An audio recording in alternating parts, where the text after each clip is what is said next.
शराबबंदी वाले राज्य बिहार में जहरीली शराब पीने की वजह से लगभग 80 लोगों की मौत हो गई। सरकार ने पोस्टमार्टम के आधार पर 36 मौतों की पुष्टि की है।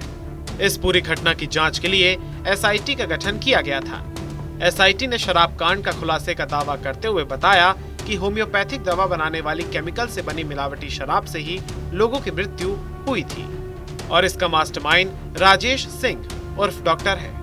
राजेश सिंह पहले हरियाणा में एक बड़े होम्योपैथिक डॉक्टर के यहाँ कंपाउंडर था और वहीं से इसने होम्योपैथिक दवा में इस्तेमाल और कई केमिकल से शराब बनाने की हुनर सीख ली थी। फिर इसने बिहार में इस शराब की सप्लाई चेन खड़ी कर दी। सोनू कुमार गिरी है जो कि थाना खैरा का है, अर्जुन महतो जो कि डोयला का है ईसापुर का, राजेश सिंह उर्फ डॉक्टर जो कि मास्टरमाइंड है, पेशर अशोक प्रसाद साकिन नून नगर काही थाना जलालपुर। इन लोगों का पूर्व का आपराधिक इतिहास भी है इसी तरह के कार्यों में, जिसमें कि शैलेंद्र राय 3 बार जो है जेल जा चुका है अन्य कांडों में, और अब राजेश सिंह जो है वो भी अब जो है पूर्व में जो है एक बार ये आर्म्स एक्ट के केस में भी गया है और मूर्ति चोरी के केस में भी ये पूर्व में जा चुका है और जलालपुर में एक अन्य केस में भी ये अभियुक्त रहा है। इसका आपराधिक इतिहास रहा है। पूर्व में ये अन्य आपराधिक गतिविधियों में था, परंतु कुछ वर्षों से ये इस कार्य को करने लगा और ये अपने शराब बनाने के विभिन्न तरीकों को अपना करके इस तरीके को अपनाया, जिसमें कि अब ये होम्योपैथिक दवा का उपयोग जो है शराब बनाने में करता है और उसी का सप्लाई अपने पूरे नेटवर्क को किया। ये कितने दिनों से ये स्प्रिट में काम करता था सर, और जैसे इसको अपने हुनर पर इसको विश्वास हुआ, जो भी हुआ, इसको लगा कि इस चीज को अब ये होम्योपैथिक दवा से भी कर सकता है, तो जो स्प्रिट बेचने वाला चेन था, सप्लाई चेन था, उसमें ये होम्योपैथिक दवा से बनाया हुआ अपना मिलावटी शराब को इंट्रोड्यूस कर दिया, तो उसी नेटवर्क का ये उपयोग करता है। तो बिना लाइसेंस की इतनी बड़ी बाइक कैसे? सर ये बरामदगी कहाँ से हुई? ये जो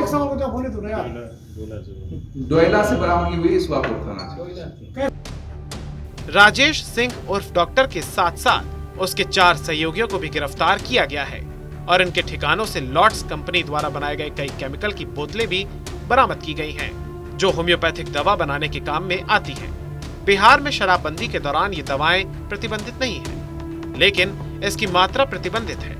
शराब माफिया गैंग तय मात्रा से बहुत अधिक होम्योपैथिक दवा के नाम पर हरियाणा और उत्तर प्रदेश के कई शहरों से ये केमिकल मंगाया करते थे।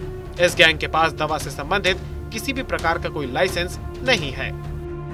बोतलें बरामद हुई है, ये क्वांटिटी है हमारे पास, ये 3 विभिन्न प्रकार की है, जिसमें मुख्य रूप से लॉट्स, ये तीनों जो है सभी लॉट्स कंपनी का है, लॉट्स ब्रांड का है। लॉट्स कंपनी का डाइल्यूशन सक्राम लैक्टिस 30C 68 खाली बोतल है।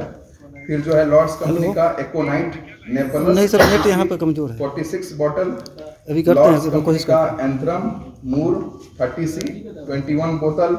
लॉट्स कंपनी का डाइल्यूशन सक्राम लैक्टिस 30C 2 बोतल में 200 ml दवा बचा हुआ मिला। इसके अलावे हम लोग अन्य ठिकानों पर भी छापामारी कर रहे हैं और उस दौरान भी हमें बरामदगी की संभावना है।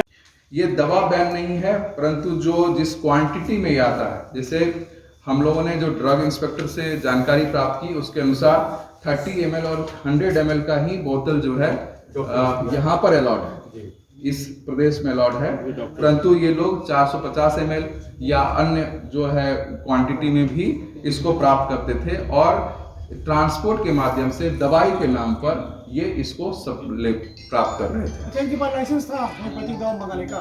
नहीं, इसके पास कोई लाइसेंस। इस पूरे मामले का खुलासा तब हुआ जब राजेश सिंह उर्फ डॉक्टर का ही संजय नाम का सहयोगी इसी मिलावटी केमिकल से बनी शराब का सेवन करने से बीमार हुआ, जिसके बाद एसआईटी यहाँ तक पहुँच गई और उससे पूछताछ में इस गैंग का सूत्र मिला। बिहार में हुए इस शराब कांड से बिहार में राजनीतिक अस्थिरता का माहौल खड़ा हो गया था। विपक्ष ने बिहार विधानसभा की कार्यवाही नहीं चलने दी, तो कई सत्ताधारी पार्टियां भी मुख्यमंत्री नीतीश कुमार के खिलाफ खड़ी हो गईं। हालांकि इन सब के बीच नीतीश कुमार ने दो टूक कह दिया था कि जो पिएगा वो मरेगा।